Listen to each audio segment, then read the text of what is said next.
নমস্কার, আমি তরুণ ঘোষ। গত সপ্তাহেই বলেছিলাম নরেন্দ্র মোদী কলকাতা আসার সম্ভাবনা ক্রমশ উজ্জ্বল হচ্ছে। আজকে খবরের কাগজে যেটা বেরিয়েছে সেটা কনফার্ম হয়েছে। 15 থেকে 17 ইস্টার্ন কমান্ডের যে আপনার একটা রয়েছে, অনুষ্ঠান রয়েছে, সেই অনুষ্ঠানে তিনি উপস্থিত হবেন। কিন্তু উপস্থিত হচ্ছেন সেখানে কি কারণটা আর তার সাঙ্গপাঙ্গদের আশা, এটাই একটা বড় প্রশ্ন চিহ্ন তুলে দিচ্ছে। ইন্ডিয়া টুডে যা লিখছে সেটা হলো PM Modi to inaugurate combined commanders conference in Kolkata next week. Prime minister Narendra Modi will inaugurate the combined commanders conference CCC 2025 in Kolkata from September 15 to 17। মানে উনি 15তে এসে 15তেই উনি চলে যাবেন। কিন্তু বিষয় যেটা, সেটা ওনার সঙ্গে কে কে আসছে।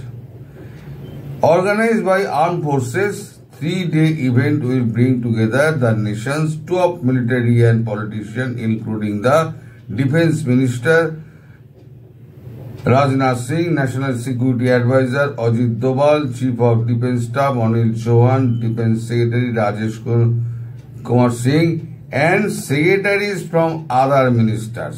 এই পর্যন্ত ঠিক ছিল, ডিফেন্স সেক্রেটারি অব্দি ঠিক ছিল, and secretaries of other ministers। এই যে সেক্রেটারিজ অফ আদার্স মিনিস্টার আছে না, এইখানে খোঁজ খবর নিতে গিয়ে যেটা দেখলাম, বর্ডার রোড অর্গানাইজেশনের যে সেক্রেটারি তিনি আসছেন,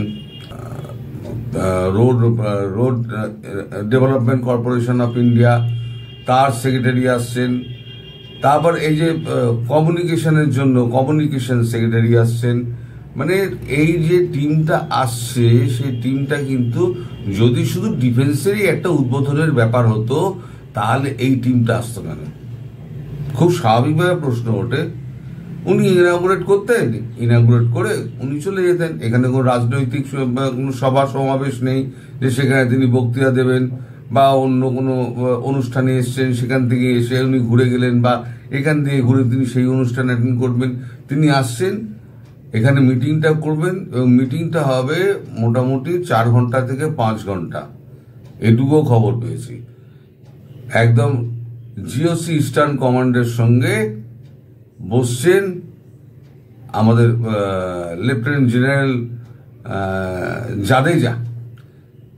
তিনি এখন পোস্টিং আছেন নর্থ ইস্টে, যেখানে এই আমাদের 7 সিস্টার আছে, তিনি এখানে আসছেন। ফলে এখন যেটা দাঁড়াচ্ছে সেটা হচ্ছে একটা কোনো প্ল্যানিং হচ্ছে।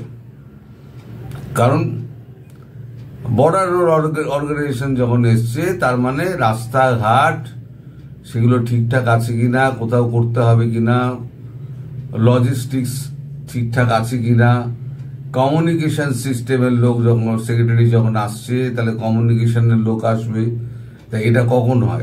এটা যদি আপনার নর্মাল কোনো উদ্বোধন হয় তাহলে এত সেক্রেটারি আসবেন কেন?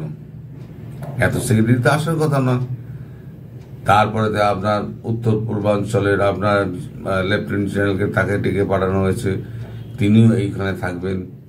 আচ্ছা, বিএসএফ এর যে ডিজি তাকে ডেকে পাঠানো হয়েছে।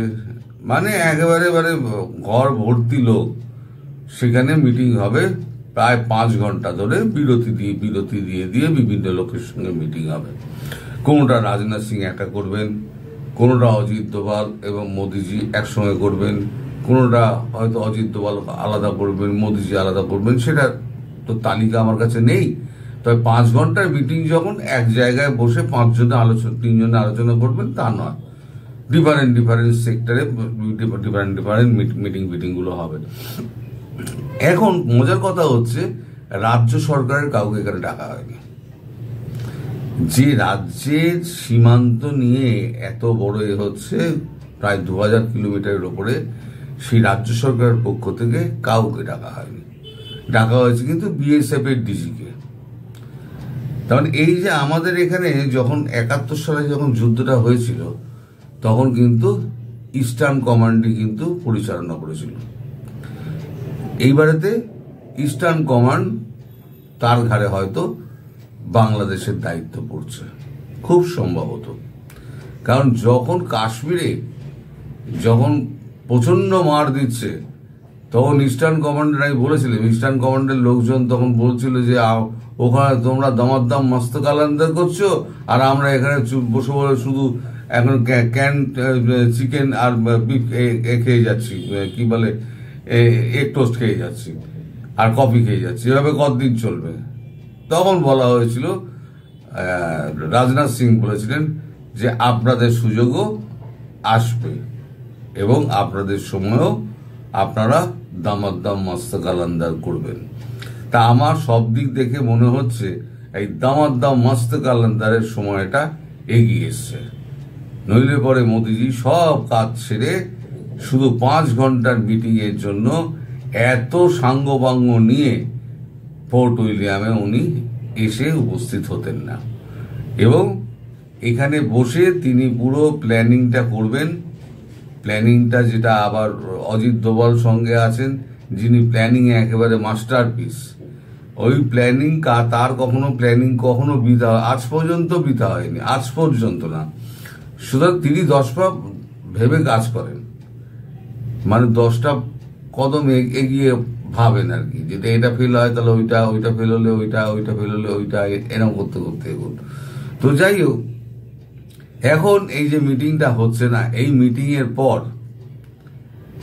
বাংলাদেশে কিন্তু হৃদকম্প শুরু হয়ে যাবে।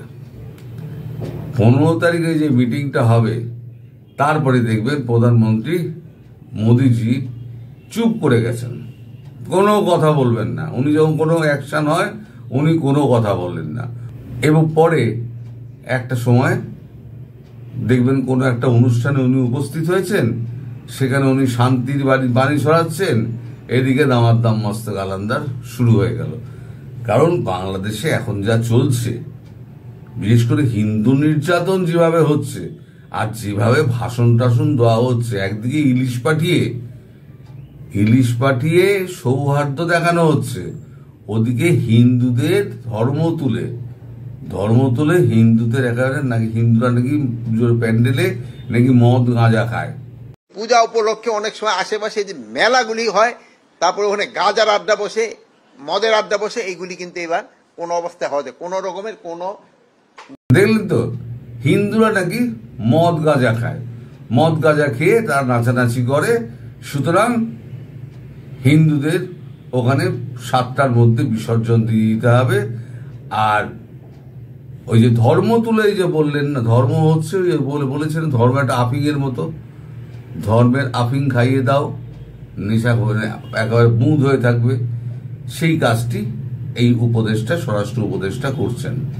আর মার যখন পড়বে, এই স্বরাষ্ট্র উপদেষ্টার পশ্চাৎ দেশে যেন একটা কামাকাজি লাগিয়ে দেওয়া, এটা একদম বিশেষ অনুরোধ রইল সেনাবাহিনীর কাছে আমার পক্ষ থেকে। ওর পশ্চাৎ দেশে একটা কামাকাজি লাগিয়ে দেওয়া হোক। হিন্দুরা এখন বাংলাদেশে অবর্ণনীয় অত্যাচারের শিকার। আমার কাছে অসংখ্য ফোন আসে, অসংখ্য মেসেজ আসে, টেলিগ্রামে অসংখ্য মেসেজ আসে, অসংখ্য ভিডিও আসে। সেই সব ভিডিও দেখানো যায় না, ইউটিউব অ্যালাউ করবে না। বিভৎসতার শেষ নেই। চিরকাল কিন্তু কেউ ক্ষমতায় থাকে না, এইটা সবাই ভুলে যায় ক্ষমতা হাতে পেয়ে। যে ক্ষমতা চিরস্থায়ী নয়, ক্ষমতা কাল যাচ্ছিল, আজকে তোমার হাতে আছে, পরশুদিন অন্য কারোর হাতে চলে যাবে। যখন অন্য কারোর হাতে যখন ক্ষমতা যাবে, তখন তুমি এখন যে কাণ্ডগুলো করছো তার হিসেব নিকেশ কিন্তু পরবর্তী যে যার হাতে ক্ষমতা যাবে সে কিন্তু একদম দাঁড়ি পাল্লায় মেপে কিন্তু হিসেব করবে। সুতরাং আজকে যারা এই সমস্তগুলো করছেন তারা একটু সাবধান হবেন বলে আমার মনে হয়। আর ইলিশ মাছ পাঠানোর ব্যাপারে আমি কেন্দ্র সরকারের অত্যন্ত সমালোচনা করি। যে হিন্দুদের ওখানে মারা হচ্ছে, তারা সৌহার্দ্যের প্রতীক হিসেবে 1200 টন ইলিশ পাঠালো, ভারত সরকার অ্যাকসেপ্ট করলো কি করে? আমি নরেন্দ্র মোদীর কাছে আমি প্রশ্ন রাখতে চাই যে আপনি অ্যাকসেপ্ট করলেন কি করে এই ইলিশ মাছ? আমরা কি ইলিশ মাছ ছাড়া কি আমরা খেতে পাই না, বাঁচতে পারবো না? গত বছরে যে ইলিশ মাছ পাঠিয়েছে সে তো পচেছে। আপনার কাছে যে আম পাঠিয়েছিলেন মোহাম্মদ ইউনুস, আপনি তো সে আম গ্রহণ করেননি। শেষে তো সেই আম তো গরুতে খেয়েছে, মাঠে ফেলে দেওয়া হয়েছিল। তাহলে ইলিশ মাছটা অ্যাকসেপ্ট করলেন কেন? আমরা তো প্রত্যেকেই সেই ইলিশ মাছকে প্রত্যাখ্যান করব। ওখানে মা বোনদের অত্যাচার করা হচ্ছে, এখানে বাংলাদেশে ইলিশ খাওয়ার জন্য তুলে হাতে নিয়ে এবারে ছোটাবে।